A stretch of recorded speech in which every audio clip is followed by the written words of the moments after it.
Hello and welcome to Your New Jersey. I'm Lisa Marie Falbo. On today's show, we're highlighting New Jersey entrepreneurs, bringing people together through fun, community-driven experiences. Joining us later is Pat Light, whose Hoboken venues are at the center of the city's vibrant nightlife scene. But first, Kim Coe is the founder and head mom in charge of Small Town Play Café, a unique combination of play space and cafe designed for families in New Jersey. Kim, welcome to the show. Thank you. Thank you so much for having me. As a mom of a 4- and 2-year-old, I can definitely appreciate the concept. Absolutely. My kids are actually similar in age. I have a 5-year-old and a 3-year-old, and they were really my inspiration behind creating this business. So how did it all come to be? After a brief stint as a stay-at-home mom, and shout out to all of the stay-at-home moms. The hardest job ever. Truly the hardest job ever. For sure. I sort of found myself in a moment where I was considering a career change. I had spent almost a decade in the people operations and recruiting world in technology, and found myself bringing my children to a lot of places, a lot of entertainment options. And as a mom, I always felt like something was missing. There are so many amazing places to bring your family in New Jersey, but I often felt that the adult experience was overlooked. So I really aimed to set out to create something that is enjoyable for children, but equally enjoyable for parents, and a place that adults really want to spend time in as well. That's where the concept was created and really born from, spending a lot of time with my own kids, wanting to create something for my family, but also for my community. And we landed in Westfield. We opened the business just over a year ago and really designed a space that, like I mentioned, intentional, thoughtful, fun, and engaging for kids, but also has a great food and beverage offering, really brings together the community through different events and partnerships, throws a great party. We love to throw a celebration at Small Town. Really kind of brought everything together that I was looking for and I felt that my community was looking for. Yeah, well, let's dive a little deeper into the community offerings. We are in the thick of fall right now, so there's so much going on. Absolutely. We love to partner with downtown Westfield, nearby downtown Cranford, for events like Wicked Windows through Adams Fest. That's a fun one where we decorate the windows every Halloween, really get into the spirit of Halloween. Adams Fest is huge in Westfield, so that's something we're really proud to be a part of. And then throughout the year, we really look for other partnership opportunities with the community as well. We love to bring in partnerships through our food offerings, our beverage offerings, and really trying to offer something unique, like I said, that hasn't been done before. What sets you apart from all of the other kiddie places that are out there, besides the food and adult offerings? Yeah, I would say the design is certainly a huge aspect for us. It's a space that's clean and welcoming and beautiful, certainly unlike most children's entertainment venues. The food and beverage offering certainly helps set us apart, but for us, I think it's the full experience. You walk in and it's a sensory experience. It smells great, it's clean, it's refreshing. How do you keep it clean? Because I always come away from my kids' parties with them being sick the next day. As a little bit of a germaphobe myself, I definitely have an appreciation for cleanliness. Good. I think that's so important in children's places. Like I said, the adult experience is just as important as the children's experience in our venue, and that certainly starts with cleanliness. A well-designed, really thoughtfully designed space as well.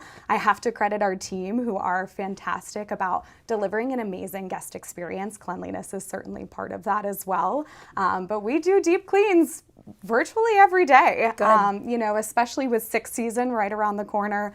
Back to school certainly brought some of that for some families, but heading into the winter, I think it's especially important. We have really strict cleaning protocols. That's something that I'm especially proud of, where we spray pretty much every square inch of that space with a germ-stopping, sniffle-fighting, bacteria-killing, that's what you clean need, machine. though. And of course, kids will be kids, but we really do everything that we can to deliver that amazing experience for families. So talk about the design. Who helped you design the space? Yeah, I worked with a really phenomenal local architect, Westfield parent himself. When I brought him this idea, I said, hey, this is really what I'm trying to create. I know you haven't built something like this before, because we've certainly applied a really unique approach to this model, and brought this concept, this sort of vision that I had in my brain of this unique double height playhouse system, the layout that incorporates imaginative play and gross motor play. We've got a fabulous monkey bar climbing wall that really emulates what children are used to on outdoor playgrounds, our curly slide into the ball pit, all of these amazing facets that sort of came out of my brain, but our fabulous team of architects really pieced together in a beautiful and enriching way. And I'm so excited because we've actually launched franchising, and they will be working with us on every future project. So it's a partnership that I am excited to continue into new locations across New Jersey and beyond. How does one start a franchise? Definitely have to have a great team behind you. There's certainly a lot of legal documentation that goes into it. That's the not so fun part, but the important part. For me, it was really designing everything with the brand, the physical space, our offerings, everything that we pieced together with franchising in mind from the beginning, so that I could really create that scalability for the system. I think that's where my experience in the corporate world has really helped me as a relatively new small business owner in the grand scheme of things. And creating a lot of those intentional movements early on really helped us when we were ready to say, okay, now it's time, let's franchise. And I'm so excited because we recently welcomed a few new franchises into the brand, and you'll see those locations throughout New Jersey in the not too distant future. We have to follow you on social to learn follow more. Us, Small Town Play Café on Instagram. That's where we announce all of our exciting offerings, but we've got a lot in the works behind the scenes. So I am just so thrilled about these new partnerships and excited to see where we'll go next. Oh, you are going to go far. I mean, you're so meticulous, obviously so passionate. Yes. Isn't it crazy, though? You started a business and are now franchising with 2 little kids at home. You know, it's amazing what we can do, right? Moms can do anything when they put their minds to it. I swear it's the truth. You know, you have a vision, you set yourself on the path toward a goal, and then you make it happen. I think the attention to detail is really what sets us apart in that. That certainly stems from me and is sort of channeled through my entire team. And I think it's what's helped us build something really special in Westfield. Yeah. You were talking about how it's a sensory experience. Yes. Do you deal with young kids that have those issues and offer special classes? We definitely do. We actually launched a Meet Me At series a couple months back, which the community has really been loving so far, and it allows us to cater to different groups at different points throughout the week. You know, we make sure that families really feel comfortable. My philosophy is that kids who have sensory challenges or need additional help should always feel welcome in the space, but families that need a little bit more space or might need a little bit more to cater to some of those needs, definitely appreciate that there's a dedicated time.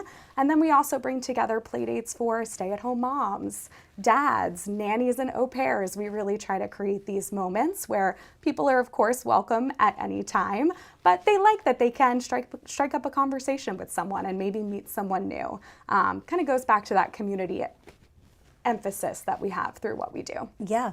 And then talk about the birthday parties. How big of a party can you throw? Especially when you have all these adults in the mix. Yeah, of course. We love a celebration. We typically host 7 parties every weekend, in addition to weekend open play. So we've got a well-oiled machine when it comes to our celebrations. It's certainly not a volume game when you are having the celebration. We like those families to feel like they are the star of that day, and that party child is really the focus for the whole day.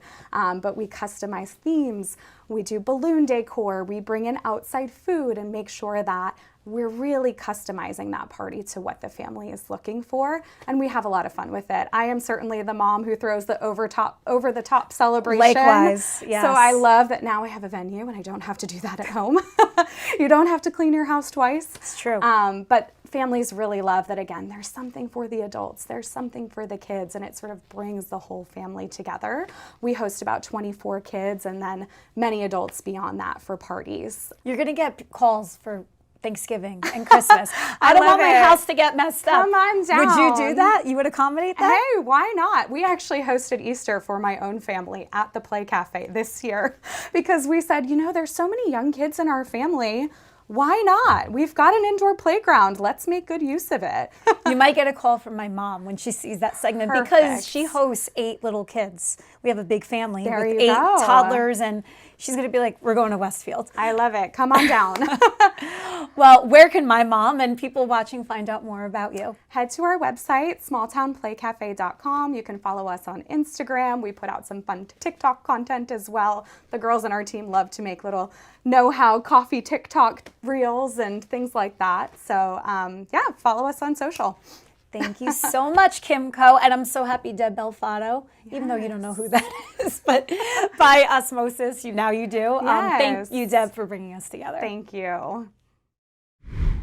Pat Light, a former Major League Baseball pitcher, transitioned from the diamond to the dynamic streets of Hoboken, where he is now the CEO and founder of the Light Group. Pat, welcome to the show. Thanks for having me. Happy to be here. What a journey you have been on. Yeah, it's been an interesting one to go from baseball to running bars, but it's been a fun one. I'll tell you that. It's never a dull moment. Well, it looks like you're having a lot of fun, but let's start from the beginning. Yeah, I mean, obviously, baseball was such a big part of my life. I grew up, my dad played, and I grew up playing, obviously, from high school all the way to, eventually to the Red Sox, which was obviously awesome. And then moved to Hoboken, when I was 21 or 22 years old, and haven't left. Loved being there, still love being there. Hoboken's a great town. It the is. vibe is just the best. It's a great place. It's a great place. Yeah, it's awesome for somebody who was 22. It's I'm 34 now. It's still kind of evolving as a city, and it's awesome. I love being there. So at 21, 22, you were doing a lot of hanging out at the bars. Mm-hmm. How did you go to own many of them at this point now? Through relationships. Everything that I own in as far as restaurants are concerned are all due to relationships that I built in my 20s. Going to the bars. I only spent 4 or 5 months out of the year in Hoboken because of baseball. But I spent a lot of those 4 months in the bars because as a 22-year-old kid, you don't get to do that much during the season. And so you really want to maximize it outside of that, and became friendly with some of the people that had owned them at the time, and so on and so forth. I was leaving baseball and not really knowing what I wanted to do, and I was like, maybe this is something that I want to do, and so here we are. That's got to be such a hard transition though, because baseball is so regimented. Mm-hmm. I mean, you're playing 6 months out of the year, all that travel, but you're training the other 6. Yeah. So when that ends, I feel like you're kind of getting pushed out of a plane with no parachute. Yeah, it was. I'll tell you, I packed on a few pounds after baseball. You're in the restaurant business with all this food that is sometimes not the healthiest. Obviously, in the bar business specifically, there's a drinking component to a lot of this stuff, and you just, you end up in this kind of a lifestyle that isn't as regimented, like you mentioned. But honestly, the biggest change was kind of an ego blow, because you'd just gotten done playing Major League Baseball, where everybody kind of waits on you hand and foot, and you think you're this coolest guy in the world, right? And then my first gig was, I still am a small partner at a place called Saku in Hoboken. It's a sushi place. And to go from Major League Baseball to people like just yelling at you about their sushi not being right or something is like a real ego blow to you. And you're just like, here we go. So that was probably the most difficult transition. So what are the others that you own? So it's Saku, Green Rock, McSwiggan's, Texas, Arizona, River Street Garage, and the Waiting Room. Wow. Yeah. And you said you have partners. Where do you source them from? Well, sometimes they were pre-existing. Green Rock was, had a bunch of guys that wanted to stick around. They kind of built Green Rock themselves and didn't want to leave, so they stuck around. And then it's just kind of people within Hoboken, friends and family, things like that. But yeah, that's kind of how I've sourced all of them. So you started this journey right before COVID. How did you sustain your businesses? COVID was interesting. COVID, the first 2 months were really scary. You just didn't know what was going on. There was no manual for, hey, this is what happens. I was 28 at the time, 28 or 29. I just started doing this. I barely knew how to run payroll at the time, let alone operate during a pandemic. Then once PPP loans kind of came out and things like that, we did okay. it was a scary time, but we figured it out. And honestly, I look back at that and being like, those are stories I'll tell forever because. Oh, yeah. I mean, 6 years almost. Yes, which is wild to think about. I know.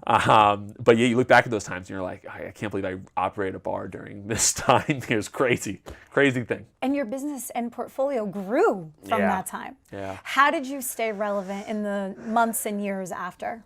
I'm 34. I'm one of the, I know almost every bar owner in Hoboken or know of them. And, I'm definitely the youngest. And, some of these guys, they're not out there. They're not putting themselves out there like that yet. And I think in 10 years from now, when my generation is buying some of these restaurants and doing those things, I'm going to have a lot more competition when it comes to doing these reels and TikToks. I won't be the only one doing them anymore. And so I just think we have such a unique advantage that I'm willing to do this stuff and stay in front of you and just be in conversations when people are thinking about, hey, where do we want to go out tonight? I want to be in that conversation more when you decide where to go. And so that's kind of what we've been doing, is just kind of be in your face, show everything that we're doing, and some of it will work, some of it won't. Well, it's very tongue-in-cheek, what you do. It's very dry humor. So maybe it's like that Curb Your Enthusiasm humor, right? Yes. That sometimes maybe goes over people's heads. Certainly. The thought process behind everything that I do on social is that it's exhausting trying to create content. Like it is. It really, it's exhausting. draining. It's Yes. draining. Talk about the trends in going out. So I am a little older than you. Okay. I will be 42 this year. I can't even believe that. You look great. Well, thank you. Anytime. Thank you. A lot of makeup and hair. But anyway, it feels like yesterday, though, that I was going to some of those Hoboken haunts back in my college days. But my friends and I, we always wonder, what is the trend now? Are there kids just at the bar like this on the phone, not having these conversations? Well, to be fair, I'm not as out as I used to be either. But what I've seen is it's hard. Honestly, it's hard to grasp with these kids and what people are doing now, because what we're seeing is like, the way sales used to work is it would just from 9:30, it would start trending up 10:30 to 11 o'clock, and midnight 12:15 would be kind of the peak, and then it would slowly drop down. You're seeing the peaks now shift to about an hour earlier, which is unique because at least in my day, we didn't go out until like 11:30 at night. Absolutely. Right? Yes. So now it's like, well, okay, are people, when you start bar hopping, are there just less people to fill those people that have left the bar? Or are there less people going out? Or are they going out earlier? Or are they really just going out for an hour and then going home to, some after party? I don't really know. I don't know what's going on, which is a difficult problem to solve when you don't know what the problem is. As far as a trend with kids and what people are doing as far as going out at night, it's hard to grasp. I don't really know what they're doing. What I know is that they're not buying as much in that 11:45 to 12:45 range, and I don't know why. The reason we did mobile ordering, which a lot of people either love or hate, is just to make it easier for folks. Hey, listen, you're in the middle of Texas, Arizona, middle of Green Rock. You're in the dance floor. You've been to those places. You don't want to fight through all the crowd to go to the bar. And this was a way to get it easier for you. You do all the ordering. They'll let you know when it's ready, and then you just fight and grab. You don't have to get anybody's attention. It's easier. But that's like slow to kind of get people to get. It's a great idea, though. I think it's a great idea. I think it will catch on eventually. And we've seen some nights it goes great. Some nights nobody uses it. It's hit or miss. But I'm also trying to change the way people have ordered in bars since the beginning of time. That's a difficult thing to pull off. So I think we'll get there. But right now it's a complete guessing game as to how to kind of drive people into the bar and then spend while they're there. Well, we're in holiday season. Yeah. So does that help drive people in, or is there a lot of competition? Depends on the bar. So the waiting room specifically is a little bit more of our restaurant, so to speak. We went all out last year for Christmas decorations, and so November and December, we launched Christmas decor reservations early September, and we sold out 400 plus reservations in 48 hours. So that place goes crazy during November, December. Whereas McSwiggan's, Green Rock, Texas, and Garage, their biggest months are September and October. Sometimes November, depending on the month. But so holidays, it drives a little bit of business. Holiday parties are obviously big part of our business, but the meat and potatoes of every bar that I own is September 1st through the new year. Football season. Football season. That is when the most people are out in Hoboken. So that's what we have to make the most of. Yeah. How about community events? We that's something that I took up over the last maybe a year and a half or two, actually 2 years. Our first huge one, and the marquee event that we do is July 4th. We did that this past year for the first time on Pier A. That was a Herculean effort to pull off. We ended up having, we estimated, obviously we didn't have a counter, but we estimated somewhere between like 30 and 40,000 people come throughout the day. Wow. It was insane. Such an awesome event. Super excited how it went. And what that did was it snowballed into some of these smaller events we do on First Street where McSwiggan's is. We do the First Street kind of closure where you close I think it's 3 blocks of First Street from all the way down by Mulligan's and then all the way through to Washington Street. So people can kind of almost use it as a beer garden for the day and enjoy football. The TVs are out there, all that stuff, some tables. So we do stuff like that. We do what I call Home for the Holidays, which is the waiting room, like I mentioned, for November and December. And then July 4th is our big one. But driving some more of those types of events specifically in Hoboken, I think is going to be kind of really important to continuing making Hoboken like a destination. And then obviously we have the World Cup coming up this summer. That's going to be huge. That's going to be huge. So we want to make sure that people how many people are going to be traveling to New York City in this area for that time, especially since the final is at MetLife. We want to make sure Hoboken is on the list of places to go for anybody that's traveling into the area. I'm sure it will be. I hope Top so. of the list. It better be. It definitely will. No, 2026 will be a banner year for sure. Listen, I think so. I think the July 4th event in and of itself, 250th anniversary That of the makes your country, year. World Cup. I just think there's so much there that I think it's going to be unbelievable. If Macy's puts their fireworks on the Hudson, it's going to be something special.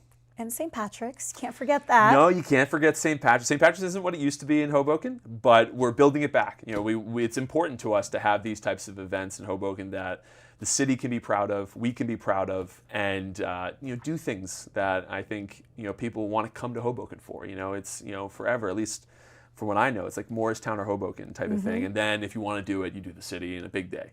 But Hoboken's always been the place to go after college. Like, at least that's the way I had always been described, and I want to keep it that way. I want people to come, the young professionals to come to town and enjoy themselves in a responsible manner, but enjoy themselves and I think these events can attract people that maybe not would have tried Hoboken. They'll try it now and love it and keep coming back. Well, Pat, this was so much fun. Thank you so much. I felt young again.